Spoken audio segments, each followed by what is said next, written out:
राधे राधे जी। पवित्र वचन YouTube channel में आपका हार्दिक स्वागत है। मैं हूँ कात्यायनी। श्रवण करने से पूर्व हमेशा की तरह ओम नमः शिवाय, हर हर महादेव लिखकर अवश्य कमेंट करें और यह वीडियो अच्छी लगे तो इस वीडियो को लाइक और हमारे चैनल को सब्सक्राइब करना ना भूलें। बम बम भोले शंभो शंकर, हर हर महादेव। श्रावण मास महात्म्य, पहला अध्याय। ईश्वर सनत कुमार संवाद में श्रावण मास के महात्म्य का वर्णन। शौनक बोले, हे सूत, हे महाभाग, हे व्यास शिष्य, हे अकलमश, आपके मुख कमल से अनेक आख्यानों को हम सुनते हुए हम लोगों की तृप्ति नहीं होती है, अपितु बार बार सुनने की इच्छा बढ़ती जा रही है। तुला राशि में स्थित सूर्य में कार्तिक मास का महात्म्य, मकर राशि में माघ मास का महात्म्य और मेष राशि में स्थित सूर्य में वैशाख मास का महात्म्य और इसके साथ उन मासों के जो भी धर्म हैं उन्हें आपने भली भांति कह दिया। यदि आपके मत में इनसे भी अधिक महिमामय कोई मास हो तो भगवत प्रिय कोई धर्म हो तो आप उसे अवश्य कहिए, जिसे सुनकर कुछ अन्य सुनने की हमारी इच्छा ना हो। सूत जी बोले, हे मुनियों, आप सभी लोग सुने। मैं आप लोगों के वाक्य गौरव से अत्यंत संतुष्ट हूँ। आप लोगों के समक्ष मेरे लिए कुछ भी गोपनीय नहीं है। दंभ रहित होना, आस्तिकता, शठता का परित्याग, उत्तम भक्ति सुनने की इच्छा, विनम्रता, ब्राह्मणों के प्रति परायणता, सुशीलता, मन की स्थिरता, पवित्रता, तपस्विता और अनसूया, ये श्रोता के 12 गुण बताए गए हैं। ये सभी आप लोगों में विद्यमान हैं। अतः मैं आप लोगों पर प्रसन्न होकर उस तत्व का वर्णन करता हूँ। एक समय प्रतिभाशाली सनत कुमार ने धर्म को जानने की इच्छा से परम भक्ति से युक्त होकर विनम्रता पूर्वक ईश्वर भगवान शिव से पूछा।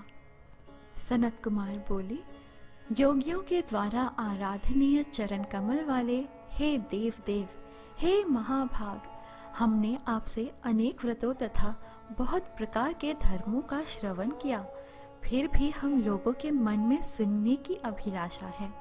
12 मासों में जो मास सबसे श्रेष्ठ, आपकी अत्यंत प्रीति कराने वाला है, सभी कर्मों की सिद्धि देने वाला हो और अन्य मास में किया गया कर्म यदि इस मास में किया जाए तो वह अनंत फल प्रदान कराने वाला हो।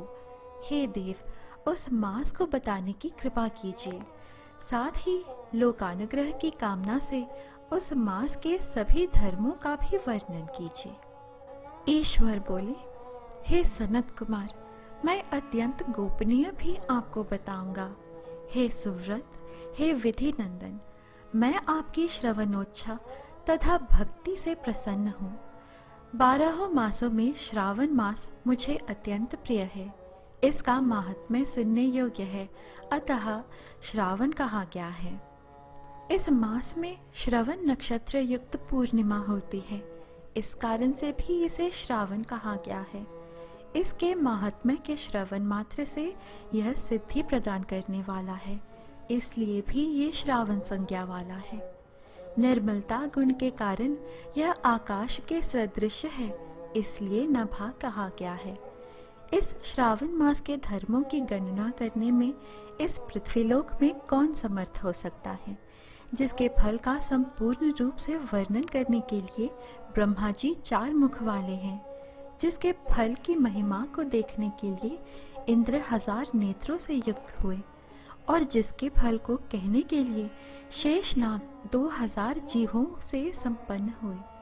अधिक कहने से क्या प्रयोजन, इसके महात्म्य को देखने और कहने में कोई भी समर्थ नहीं है। हे मुनि, अन्य मास इसकी एक कला को भी नहीं प्राप्त होती है। यह सभी व्रतों तथा धर्मों से युक्त है। इस महीने में एक भी दिन ऐसा नहीं है जो व्रत से रहित दिखाई देता हो। इस माह में प्रायः सभी तिथियां व्रत युक्त हैं। इसके महात्म्य के संदर्भ में मैंने जो कहा है वह केवल प्रशंसा मात्र नहीं है। आर्तों, जिज्ञासुओं, भक्तों, अर्थ की कामना करने वाले, मोक्ष की अभिलाषा रखने वाले और अपने अपने अभीष्ट की आकांक्षा रखने वाले चारों प्रकार के लोगों, ब्रह्मचर्य, गृहस्थ, वानप्रस्थ, संन्यास, आश्रम वाले को इस श्रावण मास में व्रतानुष्ठान करना चाहिए। सनत कुमार बोले, हे भगवान, हे सत्तम, आपने जो कहा कि इस मास में सभी दिन एवं तिथियां व्रत रहित नहीं हैं, तो आप उन्हें मुझे बताइए किस तिथि में और किस दिन में कौन सा व्रत होता है, उस व्रत का अधिकारी कौन है, उस व्रत का फल क्या है, किस किस ने उस व्रत को किया, उसके उद्यापन की विधि क्या है, प्रधान पूजन कहाँ हो और जागरण करने की क्या विधि है, उसका देवता कौन है, उस देवता की पूजा कहाँ होनी चाहिए, पूजन सामग्री क्या क्या होनी चाहिए और किस व्रत का कौन सा समय होना चाहिए।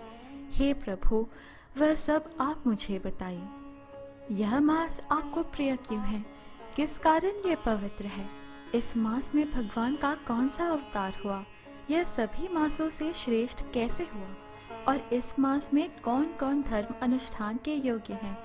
हे प्रभु, यह सब बताइए।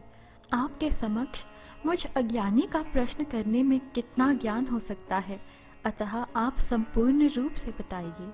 हे कृपालु, मेरे पूछने के अतिरिक्त भी जो जो शेष रह गया हो उसे भी लोगों के उद्धार के लिए कृपा करके बताएं।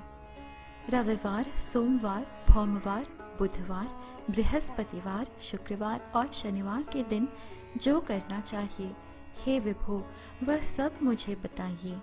आप सबके आदि में आविर्भूत हुए हैं, अतः आपको आदिदेव कहा क्या है। जैसे एक की विधि बाधा से अन्य की विधि बाधा होती है, वैसे ही अन्य देवताओं के अल्प देवत्व के कारण आपको महादेव माना गया है। तीनों देवताओं के निवास स्थान पीपल वृक्ष में सबसे ऊपर आपकी स्थिति है। कल्याण रूप होने के कारण आप शिव हैं और पाप समूह को हरने के कारण आप हर हैं। आपके आदिदेव होने में आपका शुक्ल वर्ण प्रमाण है, क्योंकि प्रकृति में शुक्ल वर्ण ही प्रधान है, अन्य वर्ण विकृत है। आप कर्पूर के समान गौर वर्ण के हैं, अतः आप आदिदेव हैं। गणपति के अधिष्ठान रूप 4 दल वाले मूलाधार नामक चक्र से ब्रह्मा जी के अधिष्ठान रूप 6 दल वाले स्वाधिष्ठान नामक चक्र से और विष्णु के अधिष्ठान रूप 10 दल वाले मणिपुर नामक चक्र से भी ऊपर आपके अधिष्ठित होने के कारण आप ब्रह्मा तथा विष्णु के ऊपर स्थित हैं। यह आपकी प्रधानता को व्यक्त करता है। हे देव, एकमात्र आपकी ही पूजा से पंचायतन पूजा हो जाती है, जो कि दूसरे देवता की पूजा से किसी भी तरह संभव नहीं है। आप स्वयं शिव हैं। आपकी बाएं जांघ पर शक्ति स्वरूपा दुर्गा, दाहिनी जांघ पर गणपति, आपके नेत्र में सूर्य तथा हृदय में भक्तराज भगवान श्री हरि विराजमान है। अन्न के ब्रह्मा रूप होने तथा रास के विष्णु रूप होने और आपके उसका भोक्ता होने के कारण, हे ईशान, आपके श्रेष्ठत्व में किसे संदेह हो सकता है। सबको विरक्ति की शिक्षा देने हेतु आप शमशान में तथा पर्वत पर निवास करते हैं। पुरुष सूक्त में उतामृतत्व शेषानो इस मंत्र के द्वारा प्रतिपादन के योग्य है, ऐसा महर्षियों ने कहा है। जगत का संहार करने वाले हालाहल को गले में किसने धारण किया। महाप्रलय की कालाग्नि को अपने मस्तक पर धारण करने में कौन समर्थ था।